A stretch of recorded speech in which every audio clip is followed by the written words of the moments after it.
Good afternoon, students. Today we are going to start the chapter Federalism. What is a federal system? Federal system क्या है? Federalism क्या है? Federalism is a system of government in which power shared between central government and other units of administration. Means कि जो हमारा relation है federalism में कि उसमें जो पावर्स को डिवाइड किया जाता है, पावर्स की डिवीजन होती है in the central government and its units. Clear? तो फेडरलिज्म इज फेडरल सिस्टम क्या है? Division of power between central government and their other units of administration. Federalism usually has 2 levels. Mainly क्या होता है, इसके 2 levels होते हैं. बट कुछ कंट्रीज में सम कंट्रीज ऑफ मतलब they have more than 2 levels. तो कुछ कंट्री के जो लेवल हैं गवर्नमेंट के एडमिनिस्ट्रेशन के वो 2 से ज्यादा होते हैं और किसी के लेस भी होते हैं. 2 से less means 1 level only. Each level manage and makes the laws for own territory. तो जो है ये हर लेवल है वो अपने लिए लॉ बनाता है और जो है उसको मैनेज करता है.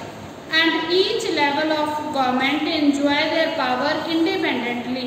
और क्या है उसमें कि गवर्नमेंट का जो है हर लेवल वो अपनी पावर्स को इंडिपेंडेंटली इंजॉय करता है. मीन्स कि वो अपनी पावर को के अकॉर्डिंगली ही फंक्शन करता है कि जो जो उसके पास है तो वो चीज़ उसके पास मतलब उसी के अकॉर्डिंगली वो वर्कआउट करती है गवर्नमेंट जैसी उसको पावर्स कॉन्स्टिट्यूशन में मेंशन है. ठीक है? तो फेडरल सिस्टम में क्या आ गया? एक तो फेडरलिज्म क्या है? Division of power between central government and other units of administration. और दूसरा क्या है कि इसमें 2 levels ऑफ एडमिनिस्ट्रेशन होते हैं. कुछ कंट्री में मोर देन 2 भी होते हैं और हर जो है लेवल वो अपनी लॉज को खुद बनाता है और वो जो पावर है उसके पास उसको अपने अकॉर्डिंगली यूज करता है. नेक्स्ट हमने अभी बात की थी यूनिटरी सिस्टम. मीन्स कि हमने कहा था कि मे बी जैसे 2 levels की बात की, मोर देन 2 की बात की और ये है लेस देन 2. मीन्स जिसमें ओनली 1 level होता है. 1 level मीन्स कि हमारी जो एडमिनिस्ट्रेशन का है गवर्नमेंट का ओनली एक ही लेवल होता है, दैट इज सेंट्रल गवर्नमेंट. के सेंटर में जो होती है there are more sub units, they are subordinate to centre. Means के मेन पावर सेंटर के पास होती है, बाकी जो उसके यूनिट्स हैं वो उसके सबऑर्डिनेट होते हैं, उसको ही फॉलो करते हैं. Here central government passes on the order to other level of the government. तो सेंट्रल गवर्नमेंट ही सारे ऑर्डर पास करती है, जो भी उनको काम है वही उनको फॉलो करना होता है. Other levels of the government are subordinate to central government. और बाकी लेवल्स क्या करते हैं? सबऑर्डिनेट करते हैं सेंट्रल गवर्नमेंट को. ठीक है? तो इसमें क्या आ गया हमारे पास कि in this form of administration there is only 1 level of the government और बाकी जो यूनिट्स हैं एडमिनिस्ट्रेशन के they are the subordinate to the central government. और दूसरा क्या है कि सेंट्रल गवर्नमेंट क्या करती है? Passes on the order to the other levels of the units, sub units. और बाकी जो लेवल्स हैं they are subordinate to the central government. Next, features of the federalism. क्या क्या मतलब किस जैसे हमने फर्स्ट टाइम में कहा था कि फेडरल सिस्टम, उसमें हमने किस चीज़ की बात की थी? तो मेन फीचर्स क्या होते हैं फेडरलिज्म में? तो उससे सबसे पहले हमने 2 और मोर लेवल की बात की थी एंड उनकी अपनी यूडिक्शन मीन्स अपना एडमिनिस्ट्रेटिव पार्ट होता है और ईच लेवल यूडिक्शन इज स्पेसिफाइड. उसकी सारे के सारे वर्क फंक्शंस एंड पावर्स जो है वो स्पेसिफाई की होती हैं, मेंशन की of constitution can't be changed by central level itself। तो जो है सेंट्रल गवर्नमेंट होती है वो कॉन्स्टिट्यूशन में चेंजेस नहीं कर सकती है अपने अकॉर्डिंगली। तो उसमें क्या है कि जो है उसके लिए एक प्रोसीजर है जो कॉन्स्टिट्यूशन में ऑलरेडी बताया गया है, तो उसके अकॉर्डिंगली वो उसमें चेंजेस करते हैं। तो आगे है courts work as umpire in the disputes of different levels. तो कोर्ट क्या काम करती है, एम्पायरिंग करती है डिस्प्यूट्स को ख़त्म करने के लिए। जैसे डिफरेंट लेवल्स में झगड़े होते हैं, फाइट्स होती है, डिस्प्यूट्स होते हैं, तो उसको कौन ख़त्म करता है, हमारा court. Revenue source for each level are specified. तो जो गवर्नमेंट की इनकम है वो उसके बारे में कहाँ से आएगी इनकम, इतना मतलब उन्होंने सब्जेक्ट्स को हैंडल करना होता है, तो उसके लिए उनकी जो रेवेन्यू सोर्स है मीन्स इनकम का सोर्स भी स्पेसिफाई किया होता है। फेडरलिज्म हैज़ टू ऑब्जेक्टिव्स, दो इसके एम होते हैं कि इसलिए फेडरलिज्म को बनाया जाता है। Safeguard and promote the national unity and accommodation of regional diversity, कि एक तो हमारी नेशनल यूनिटी बनी रहे और दूसरा जो डाइवर्सिटी है वो सारी को हम एक यूनिट में ला सके। तो वो सारी मतलब डिफरेंट लैंग्वेजेस हैं हमारे स्टेट, मतलब कितने स्टेट्स में हमारा कंट्री डिवाइड है, सबका अपना एडमिनिस्ट्रेशन है, सब कुछ। तो बट उसकी मतलब उसके होने के बाद भी क्या है, हमारी नेशनल यूनिटी को बनाए रखता है हमारा फेडरलिज्म। तो इसमें क्या आ गया, टू और मोर लेवल, सबका अपने जो है पावर्स फंक्शंस होते हैं और वो सारे स्पेसिफाइड होते हैं। फिर क्या है कि सेंट्रल गवर्नमेंट है जो कॉन्स्टिट्यूशन में चेंजेस अपने हिसाब से नहीं कर सकती है। कोर्ट्स हमने डिस्प्यूट्स वगैरह को मतलब ख़त्म करने के लिए काम करती है। रेवेन्यू सोर्स भी उसमें मेंशन किया होता है और हम मेन काम हमारा होता है इन सब के पीछे नेशनल यूनिटी का। ठीक है, तो नेक्स्ट हमारे पास आ गया टाइप्स ऑफ फेडरलिज्म। कितने टाइप्स की होती है फेडरलिज्म, टू टाइप्स। एक कमिंग टुगेदर में क्या है, independent states come together and form bigger unit. तो क्या है इसमें कि सभी अपने अपने यूडिक्शन में काम करते हैं, अपने अकॉर्डिंगली सारा काम करते हैं, बट वो एक बड़ा यूनिट बना लेते हैं। तो उससे क्या है, उनकी सिक्योरिटी एंड सोवरेनिटी बढ़ जाती है। उसको मेंटेन करने के लिए security, you know very well, sovereignty होता है कि मतलब किसी बाहर वाले का कंट्रोल ना हो।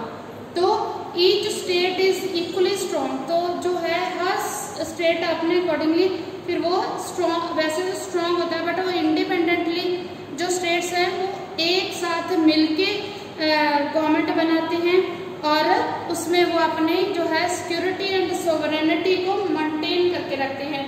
तो इसकी example you can see USA, Switzerland and Australia.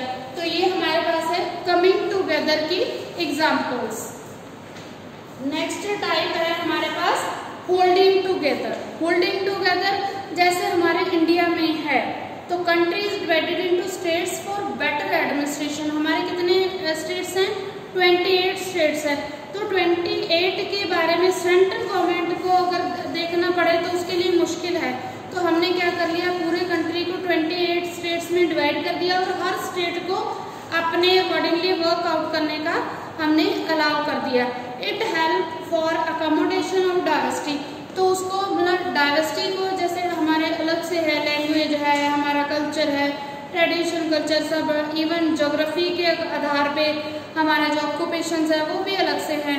तो हर चीज़ को जैसे अच्छे से मेंटेन करने के लिए तो हमने जैसे डाइवर्सिटी के लिए हमने ये जो है होल्डिंग टुगेदर का जो फेडरलिज्म के टाइप में आता है तो उसको हमने प्रेफरेंस दी। Some states might be given more power, the ultimate power lies in the hand of centre. तो कुछ स्टेट्स को हमने ज़्यादा पावर्स दे रखी है बट जो मेन पावर होती है वो सेंटर के पास ही होती है। जैसे हमारे इंडिया में है तो फिर क्या होता है, इंडिया में क्या है कि जैसे मेन जो हमारे हर फैसले होते हैं तो उसमें क्या होता है, अल्टीमेटली जो डिसीजन होता है वो सेंटर का माना जाता जाता है। अगर कोई स्टेट और सेंटर का कोई बात आ जाती है तो उसमें सेंटर की बात मानी जाएगी, ना कि स्टेट की बात।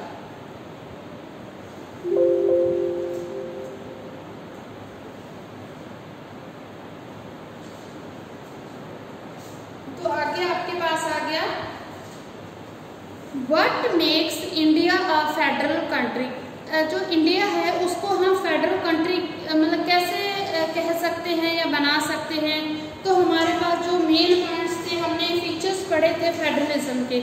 तो डिवीजन ऑफ द पावर हमने कर रखी है ऑलरेडी, सेंटर और स्टेट में इवन थर्ड टियर भी हमने ले रखा है। तो जो है some states are given more powers, तो बहुत कुछ स्टेट्स के पास ज्यादा पावर्स भी हैं। रिटन कॉन्स्टिट्यूशन है हमारा, यूनियन टेरिटरीज भी है हमारे पास, हर स्टेट का हर गवर्नमेंट का अपना जुडिक्शन है, और गवर्नमेंट की जो वर्क है वो लेवल्स में होता है, जैसे सेंट्रल लेवल है और स्टेट लेवल पे काम करती है गवर्नमेंट, और जो है हमारा लोकल सेल्फ गवर्नमेंट भी होती है जो विलेज और जो उसके अर्बन एरिया और रूरल एरिया में अलग से काम करती है। ठीक है, तो स्टेट्स भी आगे जो है हमारा उसमें आ जाता है, जो डिवीजन हो जाती है सभी में। तो अब देखो इसमें जो यूडिक्शन वगैरह का है, जो लेवल है, हर चीज है जो ये फेडरल सिस्टम की वो है फीचर्स हैं जो हमारे इंडिया में हर चीज है। तो हम इसीलिए बोलते हैं कि जो हमारा कंट्री है दैट इज फेडरल कंट्री। आगे हमने पावर्स की डिवीजन कैसे कर रखी है, तो इसमें हमने 4 लिस्ट ली है। 4 लिस्ट में क्या हुआ है, तो उसमें 4 लिस्ट में जो आपके पास है, फर्स्ट है हमारे पास यूनियन लिस्ट।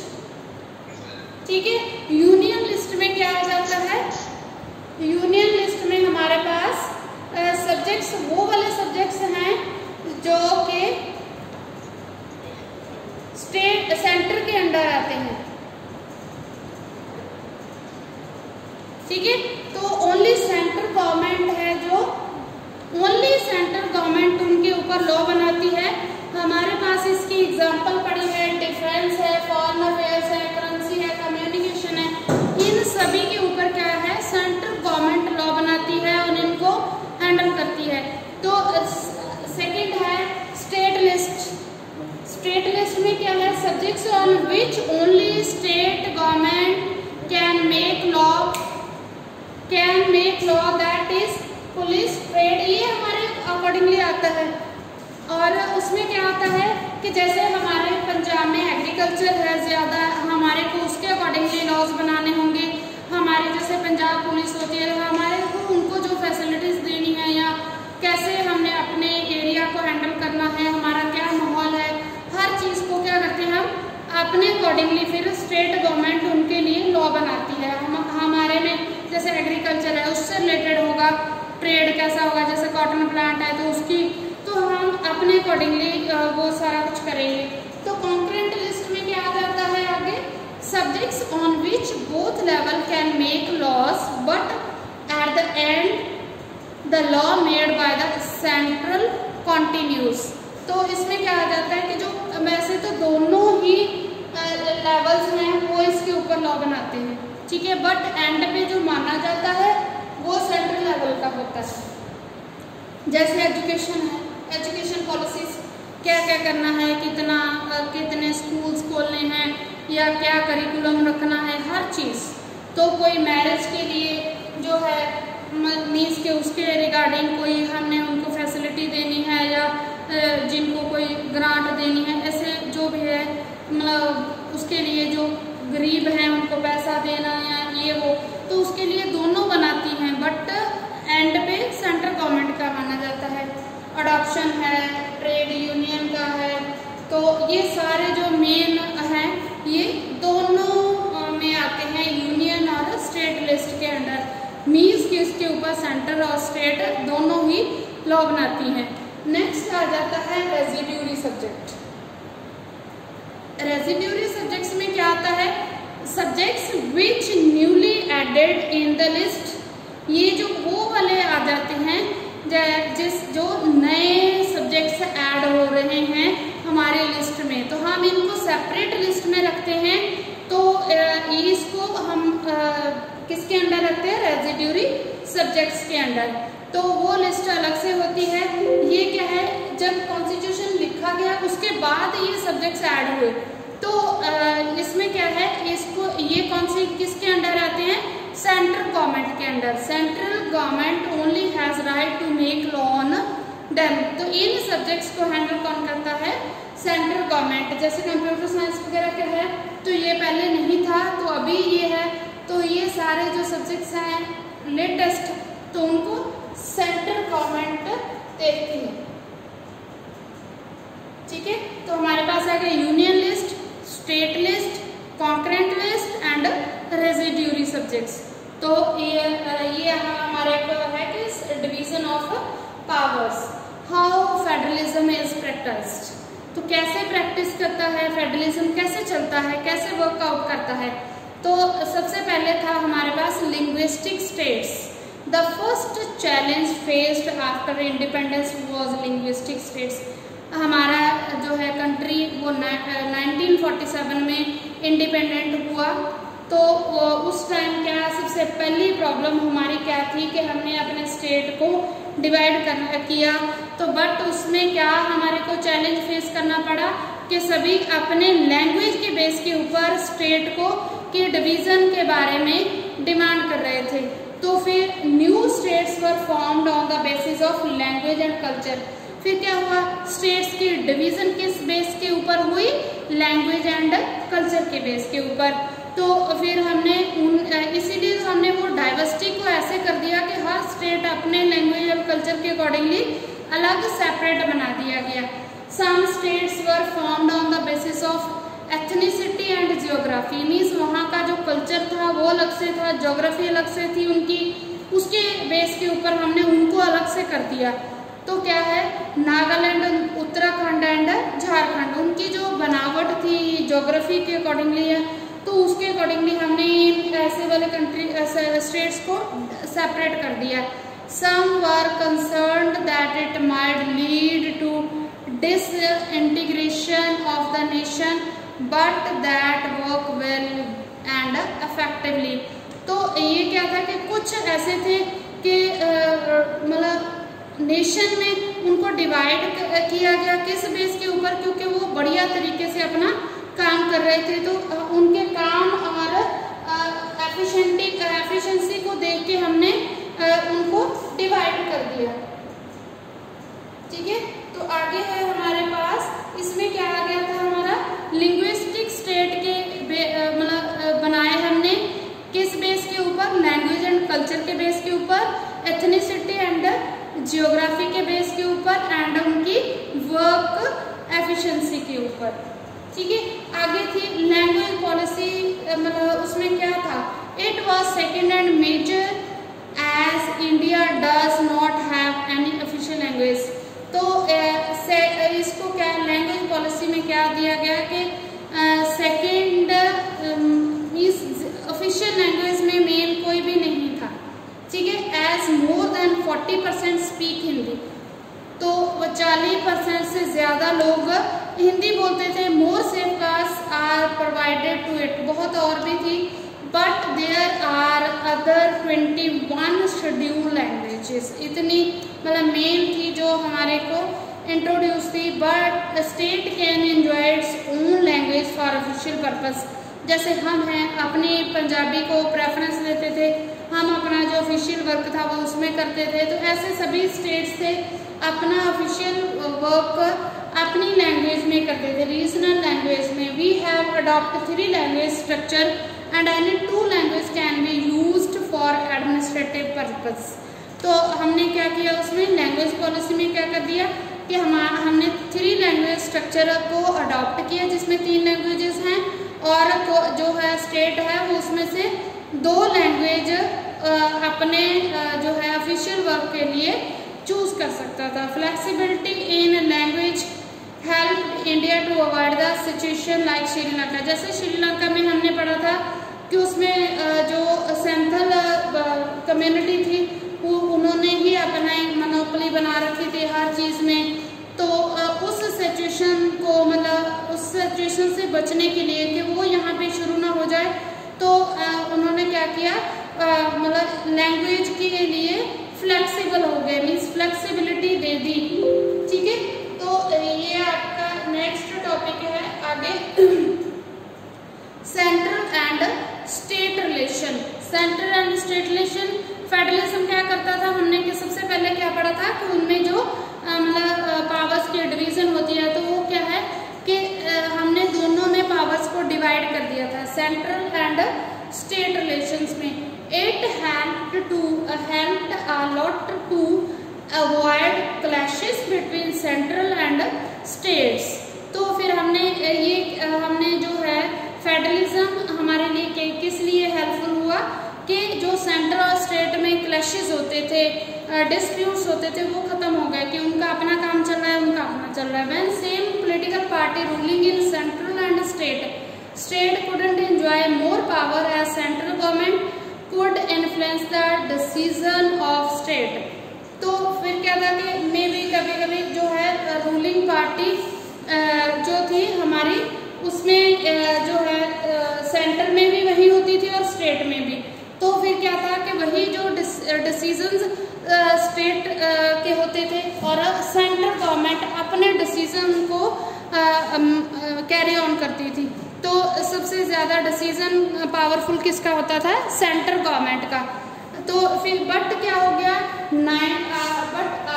आफ्टर द 1990 उसके बाद क्या हो गया, और रीजनल पार्टीज आ गई।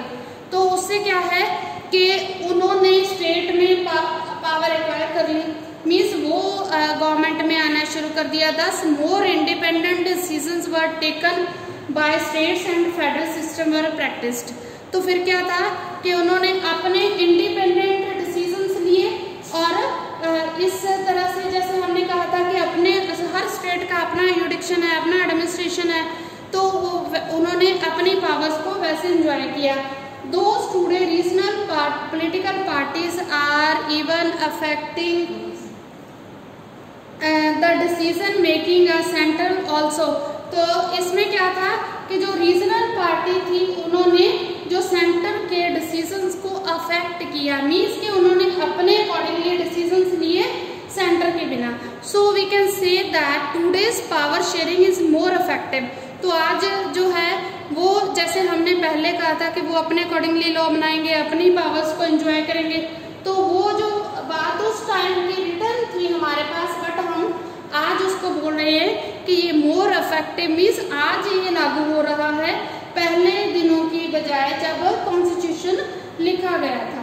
ठीक है, तो ऐसे ये है हमारे पास सेंटर एंड स्टेट रिलेशंस। जैसे पहले क्लैशेस होते थे, सेंटर के पास ज़्यादा पावर्स थी, उसके बाद और पार्टीज आई, उसमें डिवाइड हो गया, उन्होंने अपने अकॉर्डिंगली डिसीजंस लेने शुरू कर दिए और जो कॉन्स्टिट्यूशन में तब लिखा था वो आज अफेक्टिव हो रहा है हमारे उसकी तरह। तो आगे है decentralisation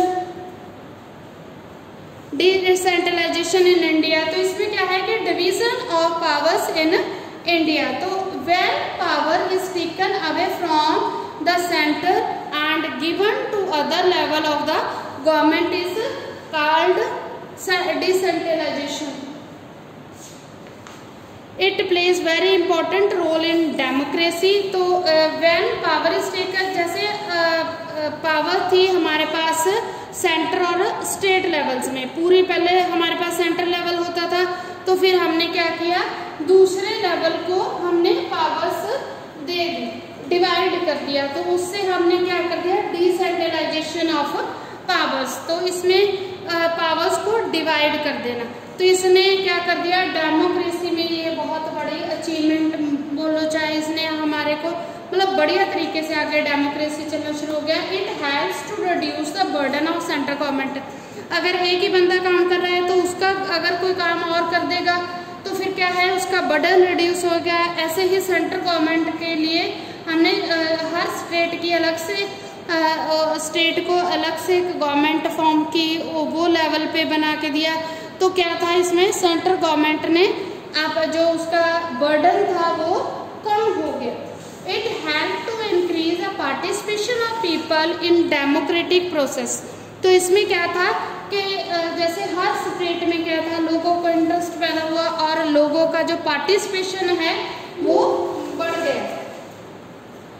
it helps to solve local problems effectively.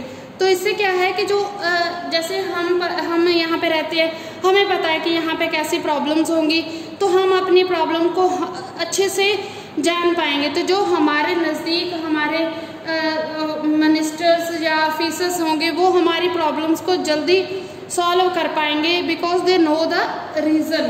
तो ये जो है प्रॉब्लम सॉल्विंग जल्दी होने लग गया है। Local self government is called school of democracy. तो हमने ये क्या था, थर्ड टियर एंटर हो गया हमारा, जैसे थर्ड लेवल आ गया, ये हमारा था थर्ड लेवल। तो हमने इसको किसका नेम दिया, स्कूल ऑफ डेमोक्रेसी का, मीन्स जिससे मतलब स्टार्टिंग होती है। तो हमने क्या कर दिया, इसको मतलब पावर्स को डिवाइड कर दिया between centre, state and local self government में। तो इससे हमारे को मतलब क्या क्या मतलब फायदे हुए, तो वो है कि हमारा जो बर्डन है वो कम हो गया। तो आगे है हमारे पास डिसेंट्रलाइजेशन इन इंडिया में ही आगे, how local self government has been given more powerful. The act was passed in 1992 to empower the third level. The act was passed in 1992 to empower this third level। फिर उन्होंने क्या कर दिया, इसको कब स्टार्ट किया, 1992 में, ठीक है। एंड इसमें भी वही सेम चीज था, रेगुलर इलेक्शंस थी, SC ST ग्रुप्स की रिजर्वेशन थी, विमेन की रिजर्वेशन थी, और 1/3 reservation given to the women. और एड जो हम देते थे, जो हमारी LSG means local self government को, तो वो भी स्टेट देता था। सेपरेट इनका इलेक्शन कमीशन बनाया गया ताकि पूरा इलेक्शंस का जो है प्रोसीजर हम उसको बढ़िया तरीके से कर सके, ठीक है।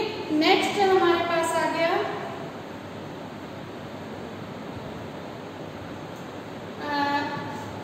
Structure of local self government. तो इसमें था हमारे पास, जैसे हमने अभी किया कि लोकल सेल्फ गवर्नमेंट कहाँ पे होती है, रूरल सेल्फ गवर्नमेंट में। रूरल सेल्फ गवर्नमेंट भी कहा जाता है उसको, ये रूरल एरिया में आती है। रूरल एरिया में हमारे पास आ जाती है रूरल सेल्फ गवर्नमेंट, मीन्स इसमें 3 हमारे पास आगे पार्ट होते हैं। एक जिला परिषद डिस्ट्रिक्ट लेवल पे होती है, पॉलिटिकल हेड ऑफ जिला परिषद इज कॉल्ड हमारा जो ZP मीन चेयरपर्सन, जिला परिषद चेयरपर्सन होता है। It contains the member elected by block समिति।